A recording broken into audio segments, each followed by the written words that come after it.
Good afternoon, everybody. How we doing? Good. Good to see you all. So as you know, the president just landed in China a few hours ago. I always, you may know that because of Secret Service protocols that I don't travel outside of the country with the President of the United States. So on days today, I sometimes feel like Macaulay Culkin in Home Alone. I walk into the White House and it's very quiet and no one's there, and it takes me a second to realize exactly what's going on. But we've got a very big announcement today, actually a number of big announcements, and looking forward to hearing from Andrew and Dr. Oz and Kim about that. But let me just say that we've been hard at work over the last several months trying to make sure that we take care of the people's money and trying to make sure that the services that exist for the betterment of our fellow citizens, whether they're low-income kids who need access to food resources, whether they're low-income families who need access to medical benefits, that those programs are protected for the people who actually need them, that they don't exist to enrich fraudsters, but they exist for the American people for whom Congress has said they're entitled. And that's exactly what this fraud task force is about. One of the things that I thought going into it, but that I've learned about fraud, is that it always has two fundamental victims. The first victim is the American taxpayer, who is generously paid into these programs in an effort to give their fellow citizens a leg up. But it also has as its victims the people who are meant to benefit from these programs, who are not able to benefit, or maybe are benefiting less because of what a disaster some of the fraud has wrought in these programs. And let me just give you a few concrete examples of what we're worried about, of what we're targeting, and also what we're going to do to solve some of these problems. So first, we're announcing that the federal government is deferring $1.3 billion in Medicaid reimbursements from the state of California.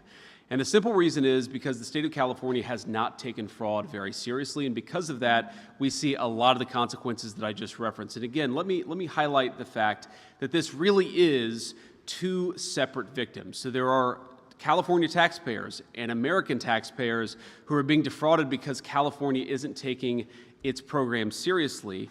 But also you have people who've been prescribed medications that they don't even need. Sometimes they've had drugs put into their bodies that they don't need because fraudsters have actually encouraged false prescriptions and false administration of medications. So think about this. You're just a person trying to go see a doctor. You assume that your doctor is doing the right thing, but these fraudulent healthcare providers are getting rich by giving people medications they don't even need.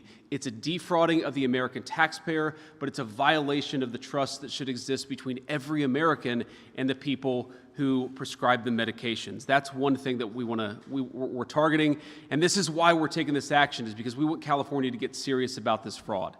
The second thing I want to talk about, and it requires a little bit of background explanation, is that we are going to very aggressively encourage the states to take Medicare fraud more seriously. So I think a lot of you understand, but for those of you watching at home who don't appreciate this, the Medicaid system that exists in the United States is really 50 separate systems.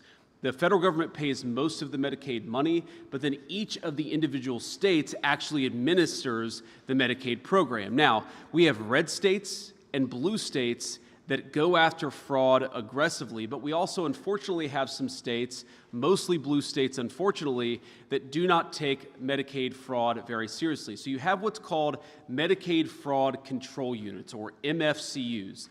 These Medicaid fraud, these anti-fraud units within the Medicaid program, we generously, meaning the federal government generously gives these fraud control units many, many billions of dollars across the United States of America so that they can take Medicaid fraud seriously.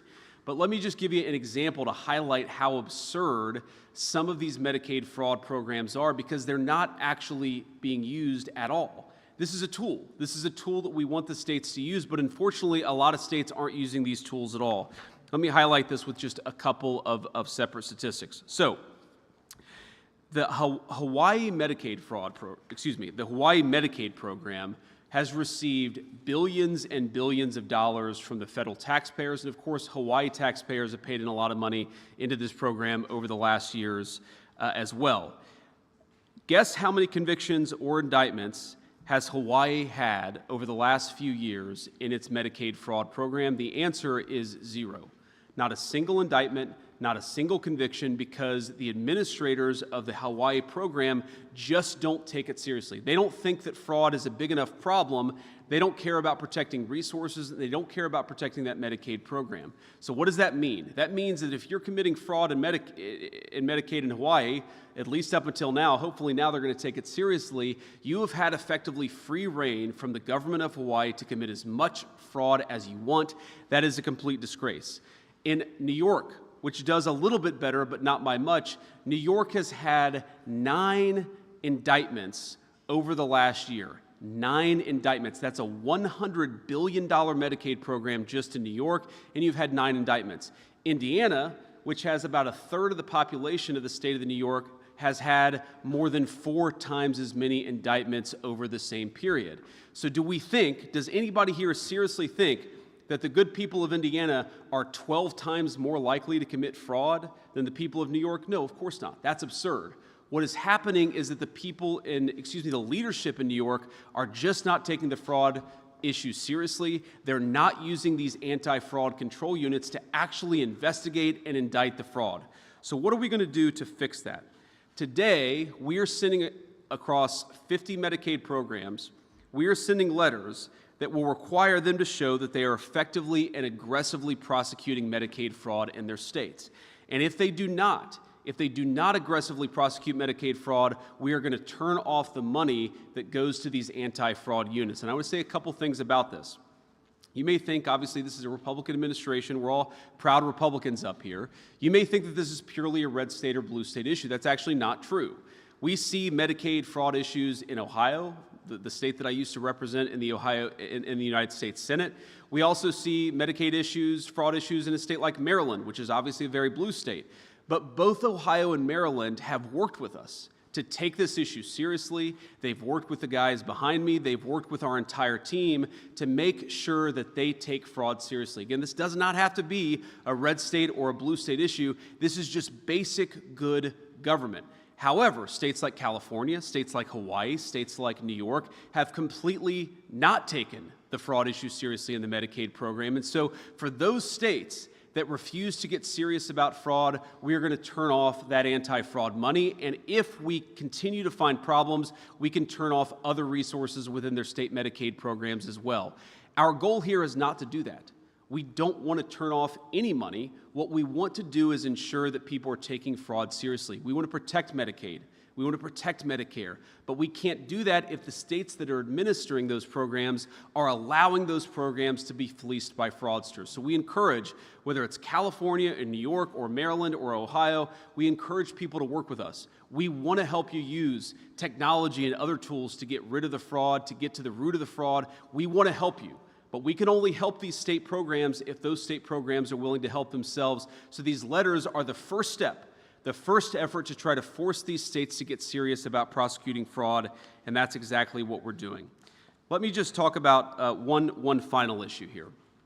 We see a lot of fraud in the home health care and in the hospice care system. I think Dr. Oz will probably talk a little bit more about that, but again, you have to appreciate that this fraud issue is fundamentally theft from the taxpayer, but also theft from people who need these programs.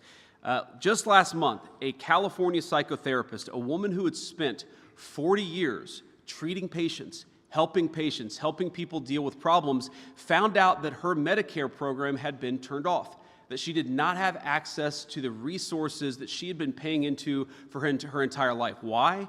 Because a fraudster had stolen her identity and signed her up for health care services that she didn't need, and so she had been turned off of the health care services that she did need. This happens way too much in the United States of America, and it happens because until recently, we did not have a government or an administration that actually took the fraud program and took anti-fraud prevention seriously. So let me just close with one final observation here. First of all, why are we doing this now? Why weren't we doing this 2 years ago? And the simple answer is because we didn't have a president and we didn't have an administration who took fraud seriously. So I want to thank the President of the United States, though I know he's busy in China. All of these efforts, all of these things that we're finding are because we have a president who has told us, take the fraud issue seriously, get to the root of it, and turn off the money when we find out that money is going to fraudsters. So that's exactly what we're doing. But I just want to say that for me, and I think for a lot of people who are involved in this effort, this is very personal. Because I'm not just the Vice President of the United States. I come from a family, and I grew up in a family where we sometimes benefited from these programs. The generosity of the American people is one of the most amazing things about our country. I think all of us, of course, just passed tax day. None of us like paying our taxes, but we do it. And why do we do it? Because we know that it goes to give a bite to a low-income family that can't afford food. We know that it goes to pay the military who keep us safe. We know that it goes to some essential services.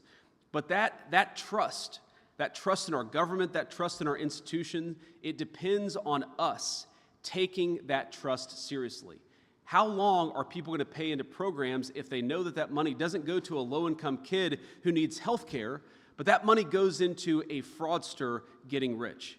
This doesn't work, and this doesn't make sense unless we take fraud seriously. So I'm proud to be part of an effort in our government. I'm proud to lead the effort in our government to finally take fraud seriously. We want to protect these programs for the kids and the families who need them. We want to ensure that the American taxpayer isn't getting fleeced. And I'd say just a few months into it, gentlemen, we have done a very, very good job. Let's keep it up. So let me turn it over now to Andrew Ferguson, who's the Executive Director of our Anti-Fraud Task Force.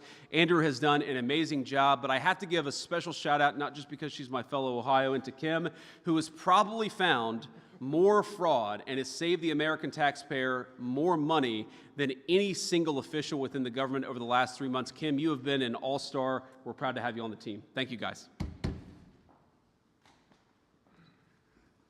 Well, I couldn't have put it better than the Vice President did. The only reason that what happened today happened is because President Donald Trump took this issue seriously that has plagued this country for decades and is committed to an all-of-government approach. And so to him is to who the credit goes. But the Vice President deserves tremendous credit here. It's hard to get the whole machinery of government moving. You need someone with the Vice President's abilities, with his gravitas, and with his determination to drive at these issues. That's the other reason we're here today. And while I'm at it, I want to thank Dr. Oz and Kim Brandt. A lot of the fraud problems are at HHS, and these two have committed countless hours, night and day, their staffs, their resources, to getting at these problems and fixing it, and where the states are unwilling to do their jobs and fix these problems, Dr. Oz and Kim have stepped up to take care of it. He's not up here today, but I want to thank March Bell as well. He's the Inspector General of HHS. A lot of the work we're going to have to do to get the states back in line and stopping fraud is going to go through March's office. You'll see his signature on the letter that went to the state Medicaid control units today. There's going to be a lot of work happening in the IG's office, and we're really pleased to partner with him. It's a shame we have to be up here at all, and with all due respect to the press, with this room full of reporters. It should not have taken a brave kid with a cell phone camera to point the American people at this issue. This is the result of decades of corruption, particularly in blue states like Hawaii, like the Vice President was just explaining, California, Minnesota, and New York, that have taken tens of billions of dollars to pay lawyers to go after Medicaid fraud that just simply have not done it at all. That's the whole point of these programs. If we have these cooperative federalism programs, we love federalism, we want to partner with states, we love subsidiarity, but if the states are going to participate in this, they have to protect their own citizens when they get access to these dollars. And not only are these dollars supposed to go to fight Medicaid fraud, I want to shine a light on the real human dimension of the complete negligence and malfeasance of some of these states here. One of the things they are obliged by law to do is stop elder abuse. That is one of the express commands that Medicaid fraud control units are given, is you are supposed to police Medicaid abuse and elder abuse in the Medicare system too, where so many of America's elderly citizens receive care. And so when the states just take this money and turn it into a jobs program for blue state lawyers, they are effectively participating in the elder abuse in those states, because the American people turned over their money to these state programs to protect their parents and their grandparents from elder abuse. And if you aren't doing it, you are effectively participating in that process.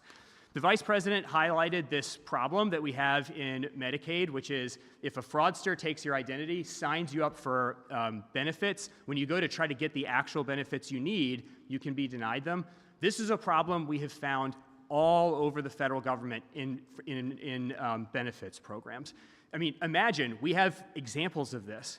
A mother on SNAP benefits going to the grocery store and trying to scan her EBT card to get groceries for her children, and some gang somewhere in California took her identity, maxed out her EBT card, and so her children are going to go hungry because of fraud that no one in the states is policing.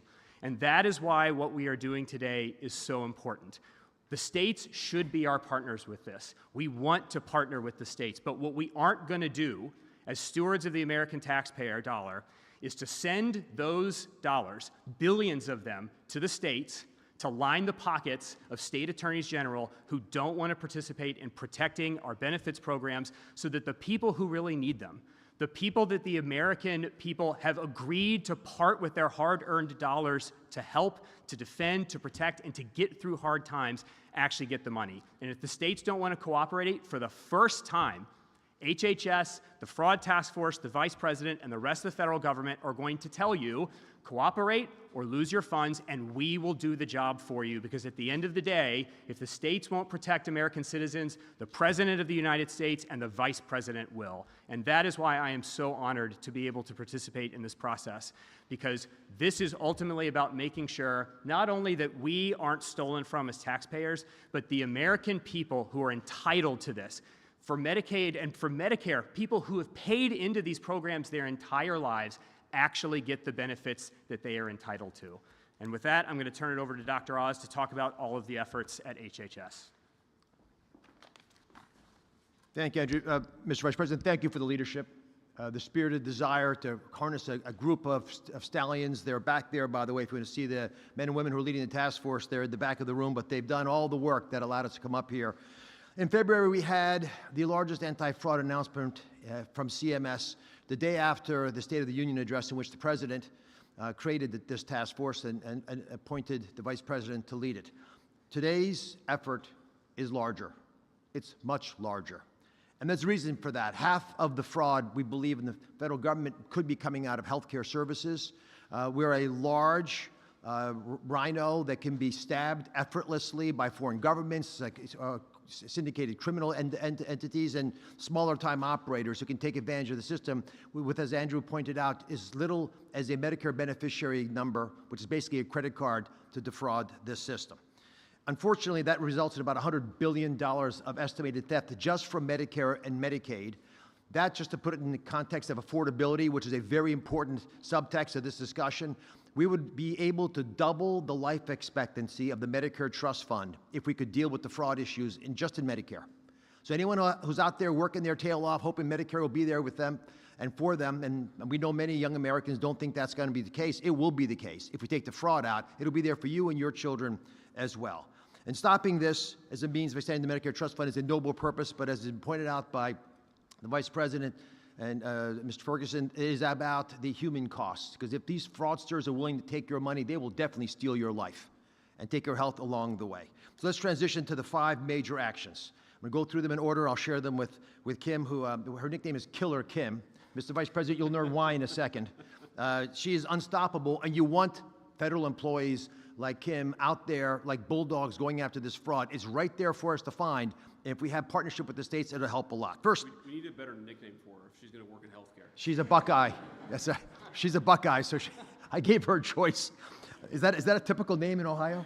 I don't know. Okay. California Medicaid deferral that the Vice President mentioned is $1.34 billion.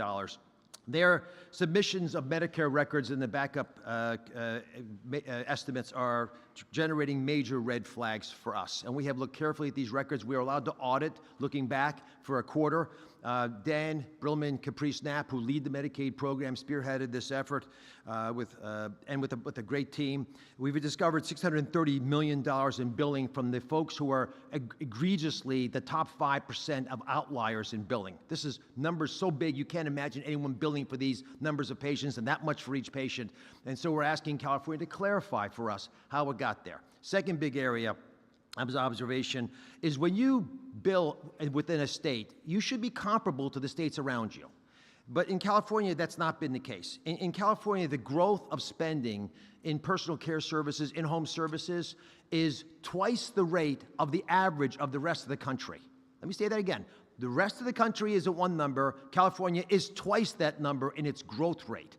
We estimate there's $500 million that could be at risk, taken from federal taxpayers. That means people in New Mexico, which is a blue state, are paying extra taxes so that California can get away with something that they can't defend. So there's $500 million there. We're going to defer till they can show us more convincingly why that's the case. And there's another $200 million that we're stopping in questionable expenditures. Much of that is linked to immigration-related costs. You know, folks who are undocumented, and we're not sure why we're paying for this. And as you know from the Working Families Tax Cut legislation, which I'm going to emphasize is a program that saved Medicaid. The President and Congress saved Medicaid with that bill. That became legislation. There's another $200 million at risk there. Added together, $1.34 billion. It's the largest deferral we've ever made. We're making it for a good reason. We'd like the state to at least come to the table and explain to us how these outlier payments have been generated. Second major issue is home health care fraud and hospice fraud. So let's just clear this up. Hospice, end of life, designed 40 years ago, a beautiful program that's designed to take care of you because you have cancer and you're not going to survive more than 6 months. To do that, the federal government says, we're going to trade your Medicare benefit for hospice benefit. So you give up Medicare, because why would you want to have coverage for things you're never going to use? You're dying. You want to die with dignity and grace. It's a beautiful program. Unfortunately, in California and other states, fraudsters have stolen your Medicare number, taken it, and given you hospice you didn't want, which means if you get sick and go to the ER, you're not getting care. And you can't even find out what happened because you weren't in the mix of this. There have been a lot of people complaining about this over the years, including people that should have been listened to, like the Auditor General of California, who in 2022 raised this issue to the current governor, and for some reason they have not taken action. Unfortunately, we have a reality that, again, we got to face. A third of all hospices, a third of all these programs in the entire country are in Los Angeles. Ask yourself, how is that possible? It's not. There are not that many people dying in Los Angeles. We're not talking about California, just Los Angeles. So Kim and the team, with Janina Ugo and a bunch of other great folks, went through the list of all the people, and we believe that at least half of the hospices in the entire area around Los Angeles are fraudulent. And today we announce 800 of those hospices have been suspended. That's getting us close to where we think we should be. 800 hospices that last year charged the federal taxpayer $1.4 billion will no longer be paid. Now, Mr. Vice President, if your core business was shut down by the federal government, would you call? Yes. You would call. Crickets. We have less than 20 who have complained. We're not even sure those are legitimate. 800 hospices shut down, and we're not hearing much. It's crickets out there. So we believe we're on the right path here. Next is a nationwide moratorium on all new hospice and home health care. Why is that possible? Because when we squeeze the balloon in California and slow their growth of hospice and now take away 800, the payments to 800 hospices, we know what those fraudsters do. They move to nearby Nevada. Next door, Nevada has a 7-fold increase in hospice already. Arizona, Texas, they're moving across the country. So we've today announcing a moratorium nationally. There will be no new hospices or home health care open in this country. If you have the program now, you can keep it. You can go to ones that already exist. We're not taking away any services, but there will be no new ones, licenses granted until we can figure out a better way of working across government. Let me highlight this, because when Andrew, who's leading, and the Vice President are chairing this task force, it's very simple. You have CMS, you have OIG, March Bell sitting over there. You have the Department of Justice, you have the FBI, you have Treasury. You put those things together, you make a powerful fist. And that's the fist we're going to punch through bureaucracies and realities that are stopping our ability to protect the American people. I'm going to leave you one last thought, and then I want to ask Kim to cover some of the issues around the Mufukos and the Medicaid war room that she's creating. It is a reality that states are all over the place in their desire to partner with the Vice President in this task force. There was a letter sent out 2 weeks ago asking every single state to respond within 10 days to whether or not they will be willing to revalidate their providers. What that means is if you're providing home health care services, which are unlicensed people, providing services in undocumented areas that are unverifiable right now in many instances, basically you're having your kids carry the groceries upstairs for you. These are services your family used to provide for you. We asked all the states to work with us to validate if these are legitimate services from legitimate providers. Every single state responded. So contrary to the narrative around red and blue, every state wants to protect their citizens. Some are just more competent or brave enough to actually make those steps. And for some reasons, as you heard today, California has been lax in this endeavor. We hope this wake-up call will be heard loudly across the beautiful state of California, whose people we're trying to protect, sometimes from their own leaders. Kim? So when we took office a little over a year ago, we were looking at the fraud and abuse issue and saw that it was all pay and chase. We were going after the money after it was already out the door. And so we thought there surely has to be a better way. So we created the Medicare fraud war room, where we looked at claims in real time before they were paid, so that we could determine, were they legitimate? Were there the outliers that we've heard examples of today? And how could we stop it? Over the past year, since the Medicare War Room started on March 31st of last year, we have stopped over $2 billion from going out the door just by targeting those high-risk providers.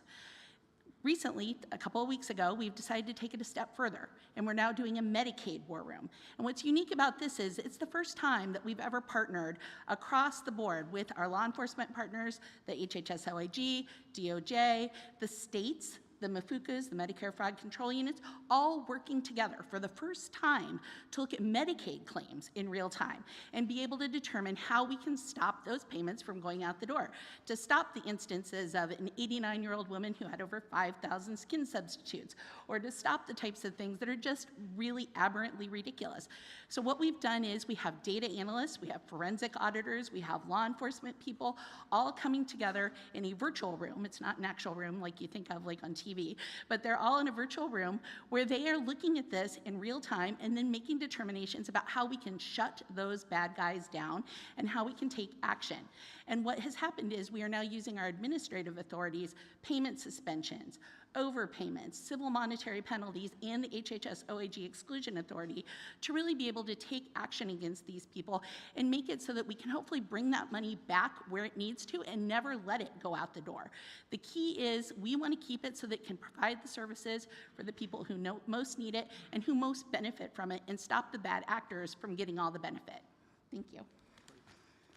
Thank you, Kim. So, Dr. Oz, I want to make sure I understand this well. So you're saying that we kicked off 800 fraudulent healthcare providers off of the Medicare system, and not a single one of them called the government and said, hey, you made a mistake. We've had a handful of calls. We're not sure they're legitimate yet, but it's less than 20 out of 800, and we're auditing them. Unbelievable. So at least 780 are not even trying to claim that they're not fraudulent.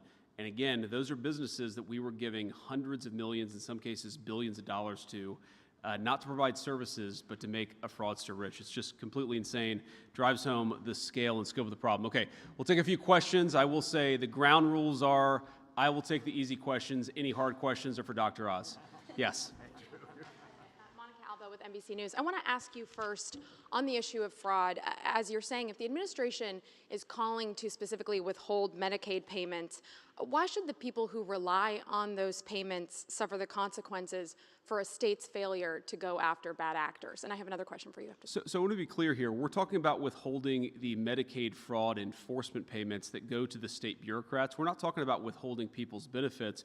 We're talking about turning off the resources that the state government should be using to police fraud.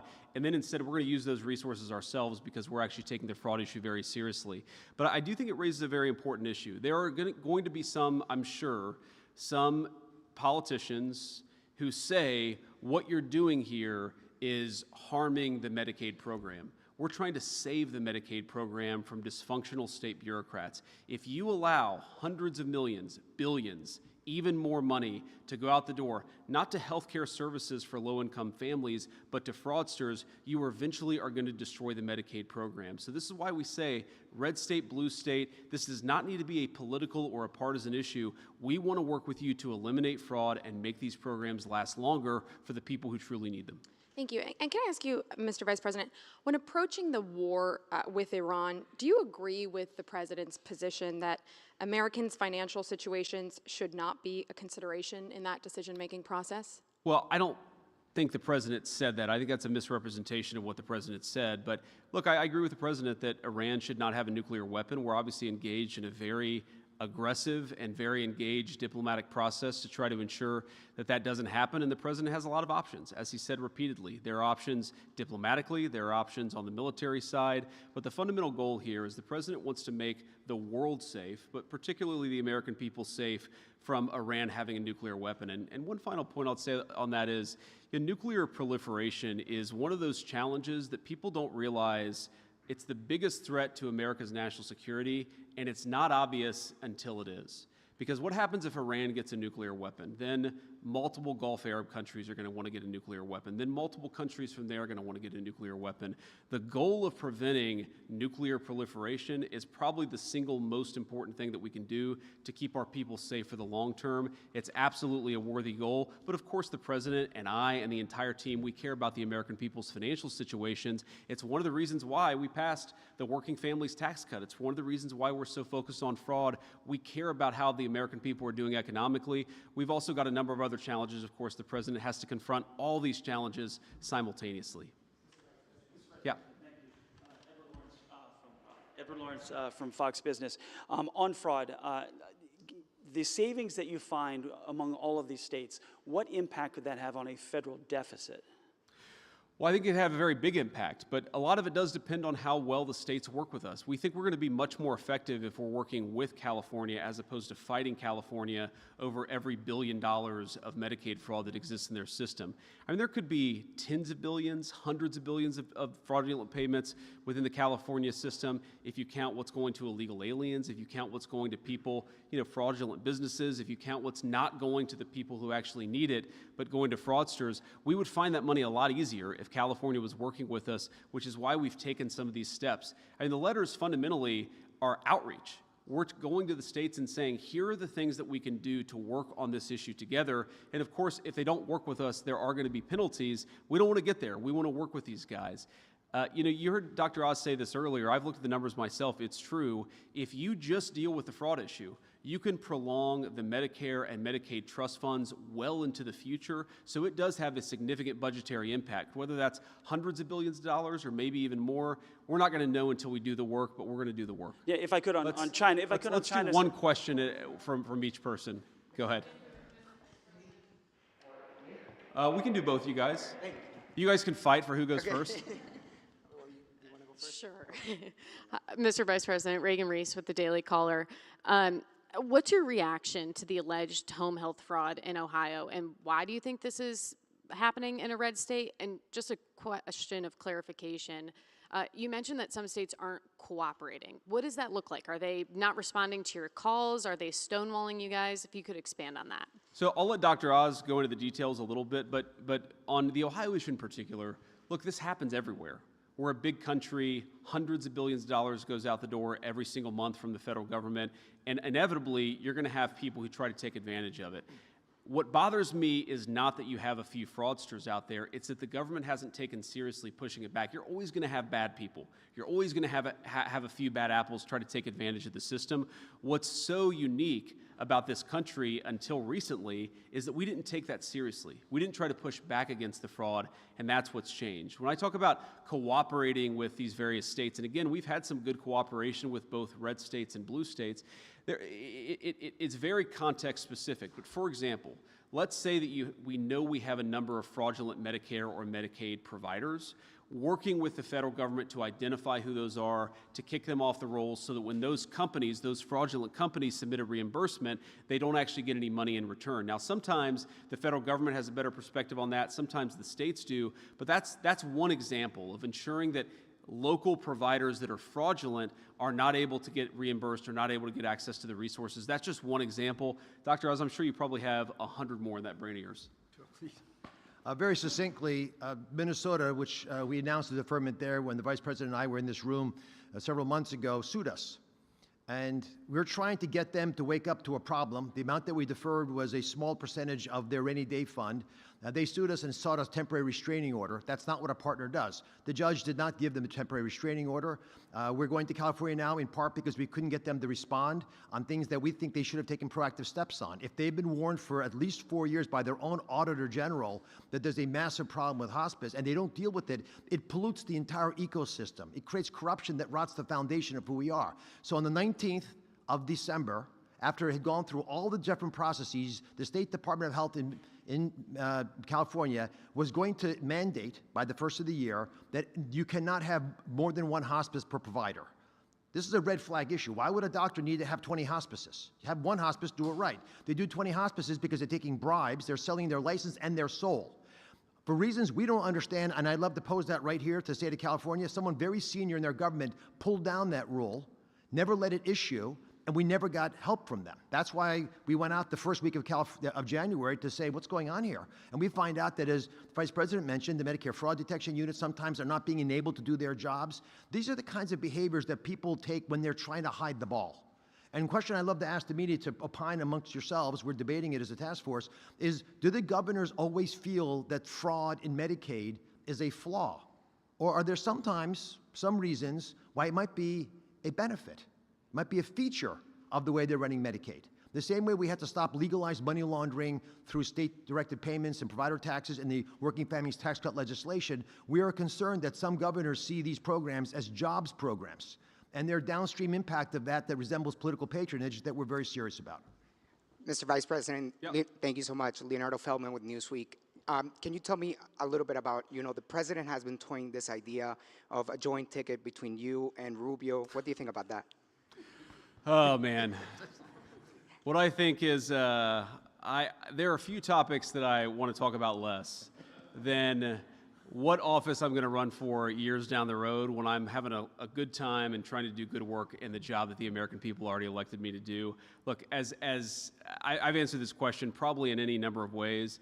I love Marco. I think he's a great Secretary of State. He's become a very, very dear friend. But I think both of us are very much focused on accomplishing the American people's business right now. If I was the American people, there are few things that I would hate more than a person who's barely been in one office for a year and a half, who's angling for a job 2.5 years down the road. Let's do a good job now. We are. We just got to keep at it. Go ahead. Oh, God. Just quick. I have a fraud question. This is Kit with CNN. It's not us who are bringing this up. A couple days ago, Trump made this statement to people in the Rose Garden. Why do you think he does that? Do you think it's a little bit of toying with you both over your succession? Why do you think he brings that up? Just number one. Well, I just don't think it sounds like the President of the United States to have a televised competition for who would succeed him as his apprentice. I just think that's not at all what you would expect the President to do. But no, I think the President, he's always been fascinated by politics. If you talk to him, he was fascinated by politics 30 years before he ever ran for office. So I think it's natural for him to, joke around with us a little bit, to play around with the idea. But I can tell you the President is as focused as any of us on making sure we do as good of a job now for the American people. Can you preview your trip to Maine tomorrow? You said that you're going to combat fraud. What are you going to be announcing, and are you engaging in good faith with the governor there about efforts? She said that she responded to a CMS letter. Just curious if there's any back and forth between you both. Yeah, there's been some back and forth. We'd love to have a better conversation, a better relationship, and work very deliberately on this question of fraud, and certainly have an open hand, have an open heart in this White House to working with anybody, including the governor of Maine. I'm not going to tell you everything I'm going to say tomorrow in Maine, because if I did that, why would I go to Maine tomorrow?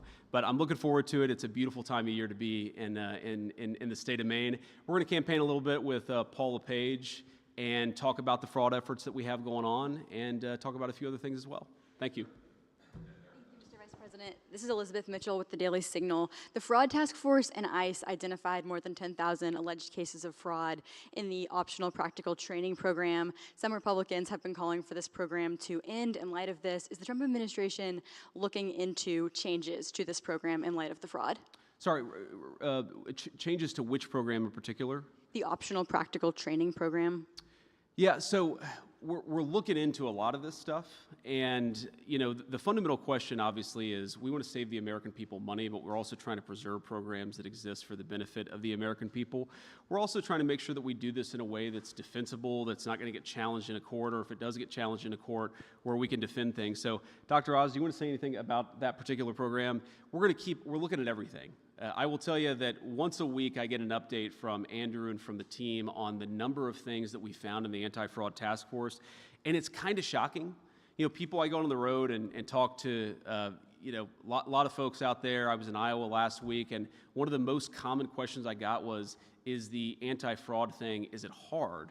And I'm almost confused by the question because, unfortunately, there's so much fraud in the federal government. There was so much that we allowed to accumulate over the 4 years of the Biden administration and, frankly, probably over 40 years of bad American governance. There is so much fraud for us to go after. What we're trying to do is go after the highest value targets and the things that preserve these programs for the American people. Yes, sir. Record piece with the Federalist. Thank you. You said that administrators they don't care or that they're neglectful with the funding, but does your team think that there are bureaucrats in federal or state governments who are actually complicit in helping fraudsters? Well, we think it's possible, right? I don't want to prejudge these things, but we've certainly seen reports of, for example, Gavin Newsom in California or Tim Walz in Minnesota getting these reports that there were fraudulent activities happening in their states and then looking the other way. Whether that rises to the level of criminal conduct, I don't know, but we're certainly looking into it because as much as we care about protecting these programs, we also care about ensuring that federal and state officers aren't violating the law. And if they are violating the law, then of course we have to prosecute them. That's an important part of equal justice under law. So we're looking into this stuff, but I can't commit to it because unlike the last administration, we tend to only prosecute people when they've actually violated the law, not just because they have the wrong political affiliation. Yeah, go ahead. Dead Americans on food stamps. Oh, I'll do this again. Dead Americans on food stamps, you mentioned the other day, 186,000 dead Americans, to your knowledge, are receiving food stamps. Are you confident that you can get that number down to zero? Well, I want to be clear, I don't actually think 186,000 dead Americans are receiving food stamps because that would be impossible. I don't think that we have 186,000 ghosts walking into the grocery store and achieving benefits. I think that we have people who are claiming that they are getting food stamp benefits. They're using the identity of a dead person. So it's very much a living person. It's a living fraudster who's stealing the identity of a dead American. I just want to be very clear about that. But look, we know this is happening. We think that it's costing the American people hundreds of billions of dollars. By the way, another hidden cost of fraud is that it drives up the cost of goods for everybody. Because if you've got hundreds of billions of dollars chasing food that is going to dead Americans, living fraudsters, that's going to raise costs for everybody. So it actually is one of these things that has multiple victims, including the fact that it's driving up the cost of good for other Americans. And on the yes, China all the way in summit, the back. sir, No, sorry, man. You got two, I think. I really like your jacket, but still only one question. I'm going to stick to my rule here. Thank you, Mr. Vice President. Daniel Baldwin, One American News. You spoke a little bit about states cooperating, and that was a big theme the first time you and Dr. Oz came here and spoke to us about the Minnesota Medicare payments. Sure. You referenced Maryland as a blue state that's cooperating. You mentioned red states that were cooperating. Have you guys been successful in putting up any guardrails with states that have cooperated thus far, and what do those guardrails look like? Well, the biggest guardrail is the one that we announced today, which is that if you have all of this money that's going for Medicare fraud prevention or Medicaid fraud prevention and you're not actually using it, we're going to take that money back and use it with our prosecutors and our investigators to ensure that we're actually looking at fraud. And then what that would do eventually is it would allow us to actually engage in some other enforcement actions. If they're not taking the anti-fraud stuff seriously, then there are some additional steps that we can take beyond that. I think the approach that we've tried to take really has been collaborative. We've tried to identify with the states, here are some examples of some very bad fraud, here are some things that you can do to fix it, here are some ways that we're willing to use our resources to help you. And again, most states have been pretty good. There have been a few, unfortunately, very large states that collect a lot of money in federal revenue, and I think a lot of us know why that is. You have political leadership that doesn't like the idea of cooperating with a Republican administration, even though it's a very common sense, good government principle. I think you have some people who know that a lot of their constituencies, maybe some of their donors are getting rich from fraud, but regardless, red state or blue state, we're going to go after it. We have to.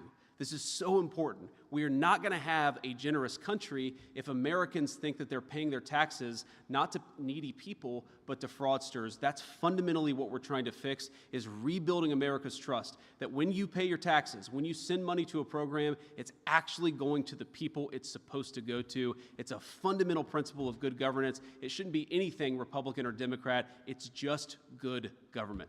Yep. Go ahead.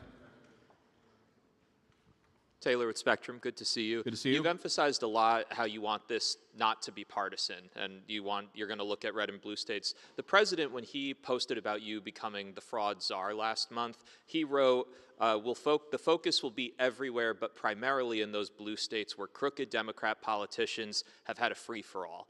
I'm curious, as you guys have been trying to interact with these states, do you worry that the president's remarks like that undercut the efforts for this not to be partisan and that could lead to resistance? No, I don't worry about that because he's talking about crooked governors. And of course, if you have a crooked governor, they're not going to work with us, and we're going to have to use other tools to ensure that they do. But I think that there are a lot of governors, Democrat and Republican, who recognize that this is a very serious problem, that we're offering resources to try to help solve that problem. And I think a lot of them recognize that, yeah, they've got maybe a few crazy people in very far left states, but most people, most Americans want to solve this problem. And I've actually been gratified by the fact that we've gotten a lot of cooperation from across the political spectrum. One other point about cooperation, we're not there yet, but one of the things we're going to do on the fraud task force is, look, we're learning. We're learning a lot about the way the government operates. I mean, Andrew I almost feel bad for him sometimes because he comes to me once a week and says, here's this bureaucratic hurdle, or here's a wall that I'm running into that I would have never known even existed until we started to take this fraud stuff very seriously. So we've learned a lot over the last 6 months. We are eventually going to realize that there are tools that we do not have, that there are things that we need to do that Congress is going to have to step in and cooperate on us. I think that's going to be a big question of bipartisanship and common sense is when we identify some tools that we need to more fully go after the fraud problem, is Congress willing to play ball, or are they going to fight us every step of the way? I hope they play ball. Partisanship is crazy in this town, but again, this is such a common sense thing that I would hope that everybody would want to protect the American taxpayers' money. Go ahead. Jennifer Jacobs, CBS News. On Iran, can you tell us where negotiations stand? The president, before he left for Beijing, called the latest proposal unacceptable. So is the U.S. even talking to the Iranians right now, or where are things at this point?